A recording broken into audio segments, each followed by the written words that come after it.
Okay, so we're going to start off by identifying and downloading some of these variant sequences. Here I'm just on the CDC website, and we'll just focus on this handful of variant sequences.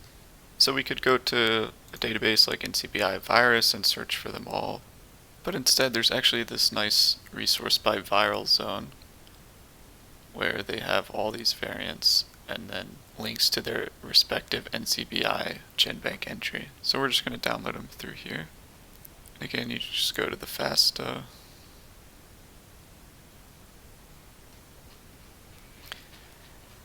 And copy it all.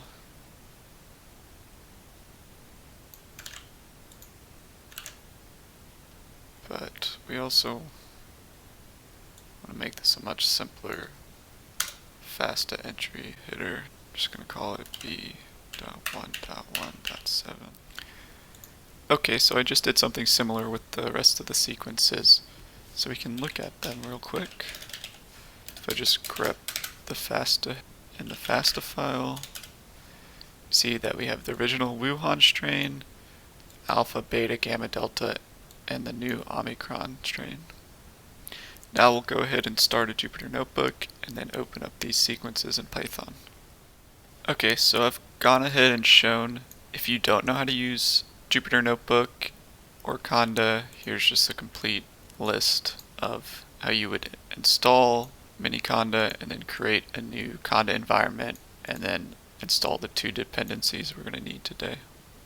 So to read the sequences, we're going to use BioPython's SeqIO. So from bio, we'll import SeqIO.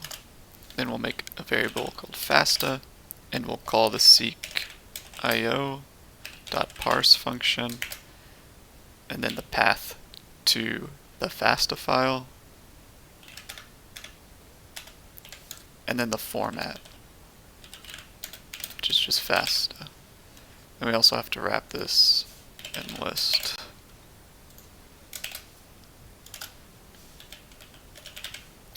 So it just makes a list of your FASTA and these seq record objects. So if we wanted to look at all of the sequence names again for entry and FASTA, we can just print the entry.id. Here are the sequences we have. I find using the SeqIO object in a list isn't the most useful, so I'm going to turn it into a dictionary. So we're going to make a new object called seqs, make it a dictionary, and then we'll do the same loop, but instead we'll assign the entry ID, which is this, as the entry. So now we can pull up specific sequences from this dictionary. For example, Wuhan strain, and we get the individual sequence record. And for example, if you wanted the actual nucleotide sequence of this, you could just do .seq, and it comes up with the actual sequence. Okay, so it's important to point out that if we want to do any direct sequence comparison, we need to first align the sequences.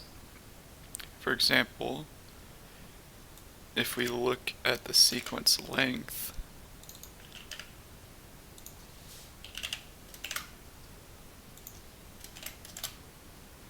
we see that they're not all identical, so they need to be aligned. And we'll just do a really simple command line alignment using a command line aligner called mafft. So you can install it using Conda with a command like this. And then we'll just use the most simple default alignment since the sequences are pretty similar. And if you remember, using an exclamation in Jupyter Notebook is the same as running a terminal command in Linux. So we'll just do mafft, the name of the sequence, which is seqs.fasta, and then we'll just call it seqs align.fasta. So it should just take a second. And let's clear some of this output so it's not in the way. Then actually let's redo what we did earlier with this file instead.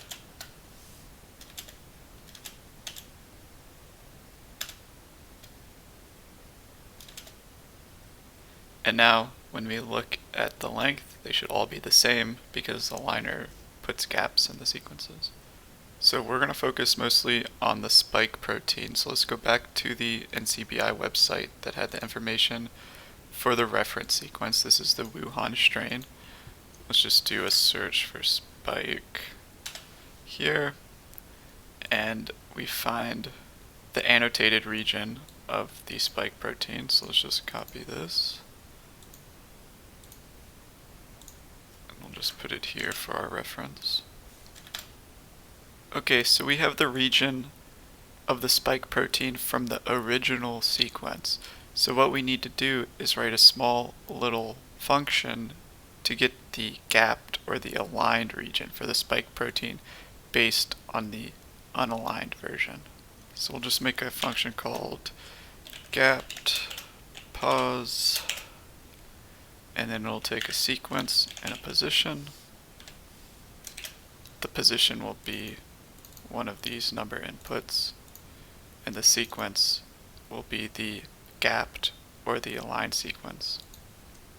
We'll have two variables, non-gap, we'll set that to 0, and then gaps, set that to 0, and then we'll loop over the sequence. So for nucleotide and sequence, if nucleotide is not equal to the gap, so in this case it's just a dash, we'll then add 1 to the non-gap, and if it is a gap, we'll just add 1 to the gaps, and then we'll have a check to quit if the non-gap length equals the original position length. And then we'll return position that was input plus the number of gaps. So let's just test that out real quick. We'll just make up AAA 3 AA. So there's 1, 2, 3, 4, 5, 6 A's. So let's say the original position was 6. Now we want the gapped position, which should be 6 A's plus 2 gaps. And we get 8, so it works. So now we'll take the original sequence, so seqs, what was it, Wuhan strain,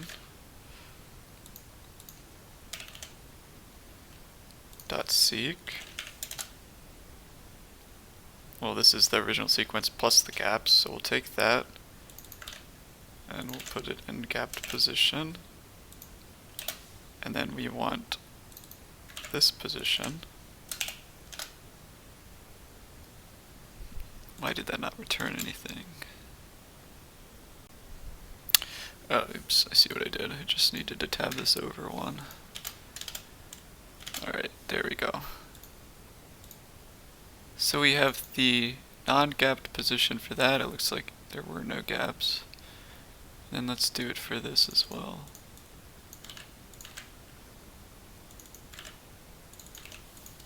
Looks like there were a few gaps in there. Okay, so now we have the starting position of the spike protein and the ending position of the spike protein. And since the sequences are aligned, it should be the same for all of the sequences. Okay, so let's make a new object that only contains the spike proteins from each sequence. So we'll make a new dictionary called spikes. And for seq and fasta, if you remember, the fasta was a list of sequences. We'll say spikes seq.id is equal to seq.seq, and then we'll use these positions that we got here.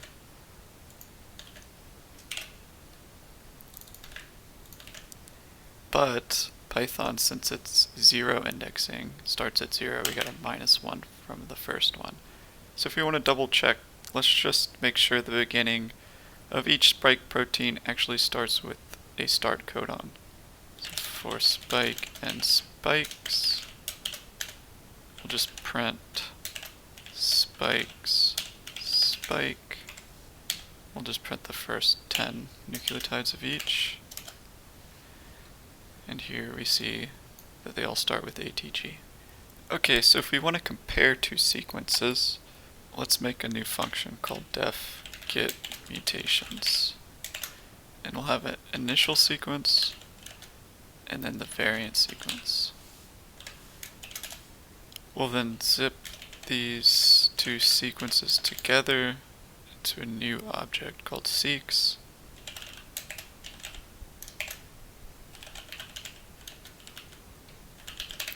This will just make a list of tuples.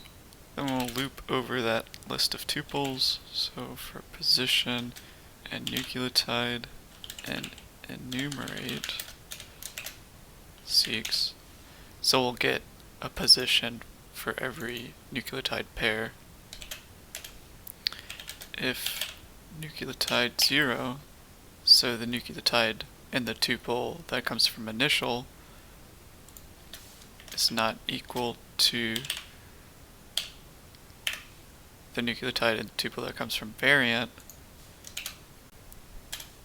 we'll just print nucleotide 0, and then since I don't want to look at lowercase, I'll also make it uppercase, plus the string of the position, plus nucleotide 1 dot upper. So let's try this. Let's compare the original Wuhan strain, the spikes, Wuhan strain versus the spike of the Omicron. And this should print out all the nucleotide differences between the two spike proteins. So here, for example, we see this is what the original Wuhan strain had, and then at this position, and then what the nucleotide in the Omicron is. So we see there are quite a few changes, and we see there's quite a few deletions here. 2 frame deletion, another 1, 2, 3, 4 frame deletion here, and then we see some insertions as well. And then a lot of other substitutions. So a lot of these might be synonymous, meaning they don't change the protein, but a lot of them might be protein changing as well. So let's, instead of doing the nucleotide, why don't we translate each one of the codons? So we could do this all in Python, but that would be a little tricky because when we aligned it, the aligner was unaware of codons. So let me just give an example. If we have one sequence that's a bunch of A's, and then we have another sequence that's a bunch of A's, but it has more A's, this is the same as this, for example. Or even better yet, this. And now if we were to translate using the built-in BioPython command, it's actually really easy. If you have no gaps, you can just do .translate to your sequence and it translates it for you. But since we have these gaps in here, we might get errors. So what we're going to do is we're going to take the spike nucleotide sequences, we're going to get rid of the dashes, we're going to then translate them, write them to a file, and then just do a quick alignment and then import them again. So we'll just open a new file and call it spikes.fasta.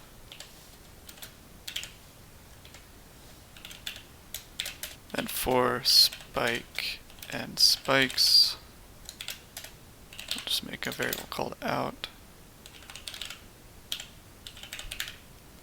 So we're just looking up that spike in that spikes dictionary. And then we're going to replace all the dashes with nothing. And then we're going to write to F, fasta symbol, the name of the sequence, and then we have to put a new line in there as well.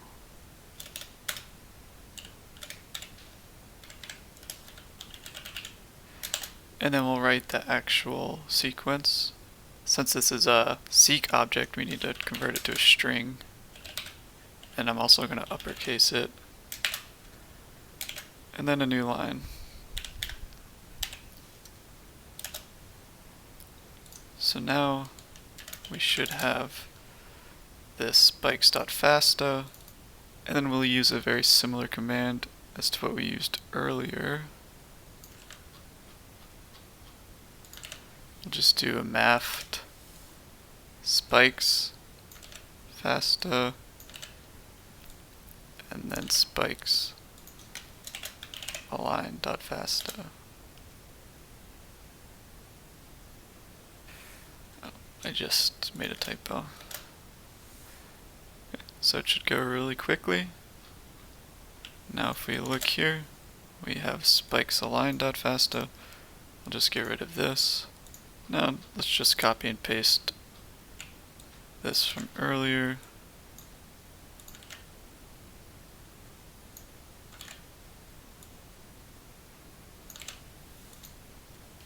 And we'll call it spikes AA. Oops, we did not translate it. We just need to put it translate here and redo that. Now I wish I didn't erase that from earlier.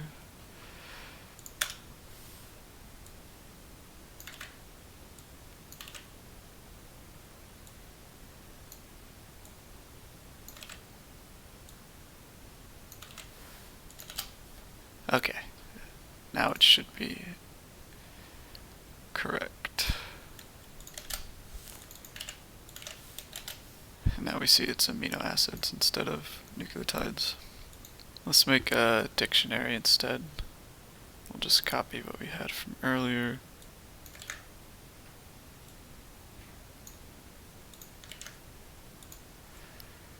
We'll just overwrite seqs because I don't think we're going to use it anymore for this tutorial.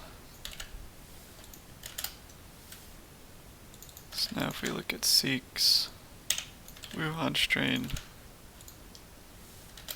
we should get the sequence record, but since we only really care about the seq, let's just change this to seq here, and now we just get the sequence here.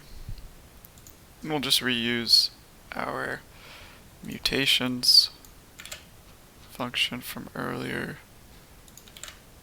and we'll just add an AA, and then we can change nucleotide to AA.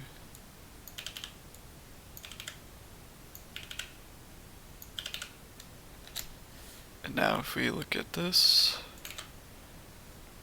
and we use the Wuhan strain, let's do it against the Omicron.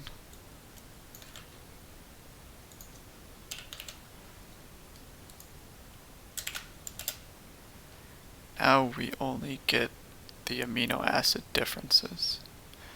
And again, we see multiple gaps in the Omicron, also multiple insertions, and then a bunch of different changes. Versus, let's look at the alpha strain, for example.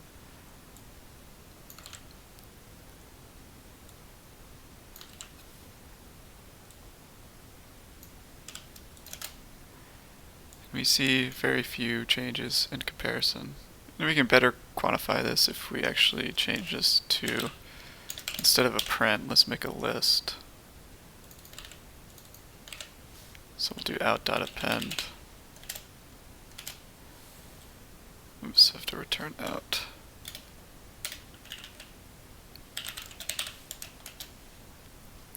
Now we have a list. We can say how many mutations are there. 10 in the alpha.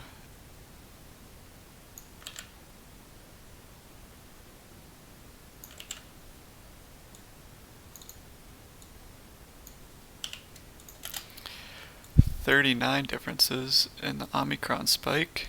And then for curiosity, since we're dealing with the Delta variant right now, how different are these? Pretty different, it seems. Which likely means these, the Delta isn't actually an ancestor of Omicron. Even though I know they have some of the same mutations relative to the initial strain. And let's see, just for curiosity.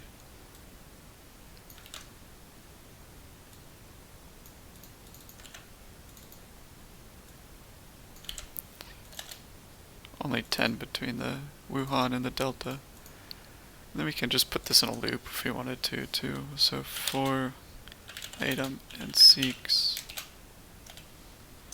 we can just print item plus string. Let's copy this all in here. We'll keep Wuhan strain as the comparison, and then we'll change this one to item. Let's put a space in there. So of course 0 changes between Wuhan strain and itself, and then we see it increase, and 39 for Omicron. Okay, so let's actually make a simple chart to show where these mutations are relative to each other. So I'm just going to loop over every one of the sequences again. So and I'm going to count. So I'm going to use y. So for y, item and seqs, and enumerate seqs, I'm going to plot a line, actually, so we have to import matplotlib.pyplot_plt.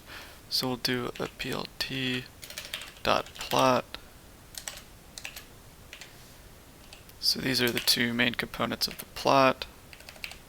We want the line to go from 0, so the start of the spike protein, to the length the whole spike protein. And since they're aligned, all the lengths are the same. And then y is going to go from y to y. And then we'll just make it light gray. So now we see we have one line for every one of the sequences. Let's just add a little bit of a buffer so we can add labels and such. So plot.xlim, we'll just add 150 to the left, and then we'll add 150 to the right.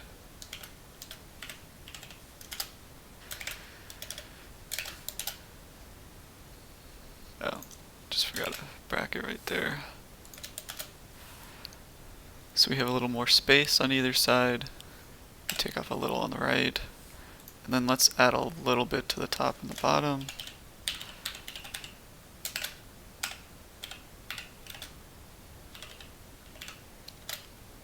Alright, so now we have a little more space. And then actually let's make a new dictionary called mutations. And we'll just do a for item and seqs. Similar to this loop here, we can just copy this. So we'll update mutations with the list that this returns. Remember, we changed it to return a list of the mutations. So if we look at mutations, and let's just use this delta strain, it returns a list from the dictionary. So what we'll do here is we will loop over that returned list for each of the strains. So for mutation and mutations and item. Sorry, I left it as item, but item is the name of the sequence. We can add, well, let's just double check that real quick. Print.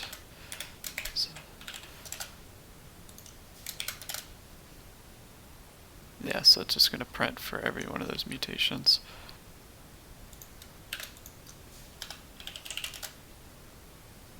If you remember, the mutation was the original Wuhan amino acid, then the position, and then the variant amino acid. So what we're going to do is all we have to do from this string is extract the first and the last element.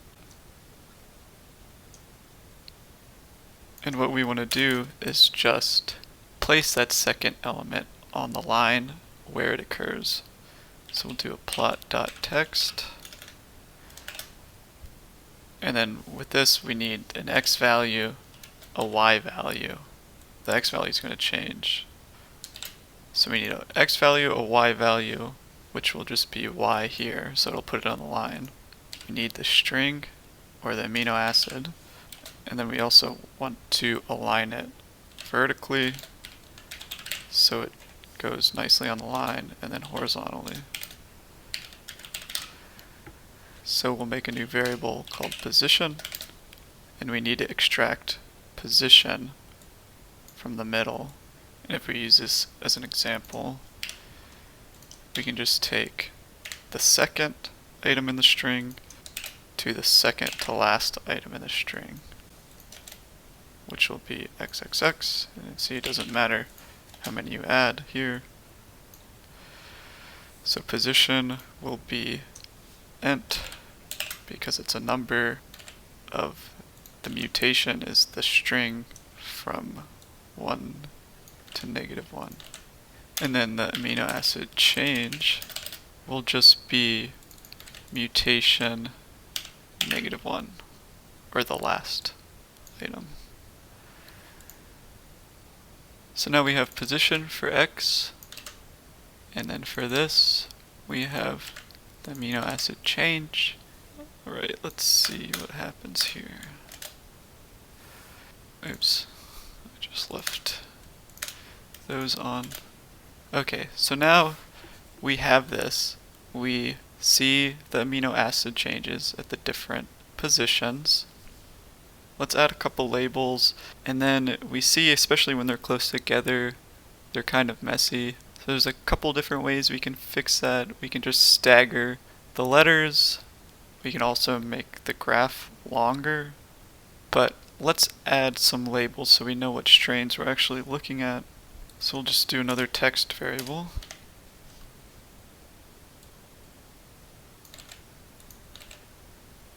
But this time we're going to set the x position to -140, and the y position is still going to be y, so we're going to put it somewhere around here.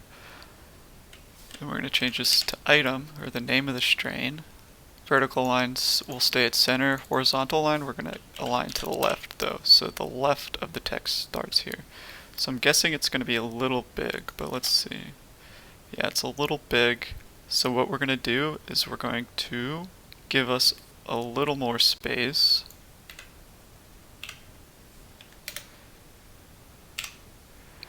And we're also going to bump up the y just a little bit. A little more. And let's just go up all the way to 0.5. Okay. I'm going to try to just do a simple thing to break these apart, especially in this big cluster here. I'm not sure if we'll be able to get them all with this size of graph doing something simple, but let's just enumerate this again. We'll just add a new variable called yy.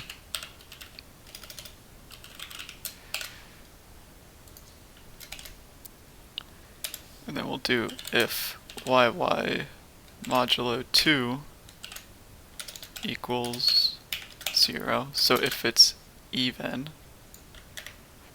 actually let's do 3 different combinations. So if it's divisible by 3, we'll subtract 0.1 from the y position.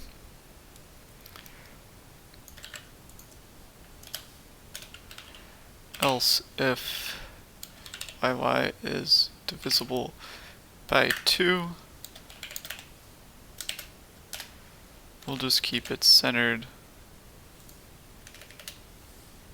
And then else we'll do a +1. Oops, just added it to the wrong spot.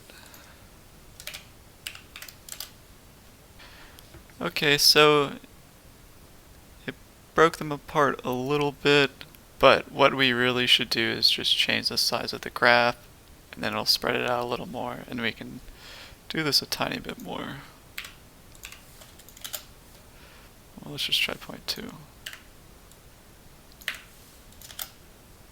Yeah, especially in here we see that there's still a lot of collision, and we can keep on playing around with different ways to make them not collide, but just for this simple tutorial I'm not going to get too much into it. But here we can see some of the mutations that are the same in these different variants. For example, we see compared to the Wuhan strain, there's this G mutation in all these variants. And then also here we see this D in both the Delta and the Omicron, and etc. Actually, let me quickly show you how to change the size of the figure. Plot.figure fig size equals, and this is xy, so let's try 10 and 5 and see how it looks. Even make it a little bigger.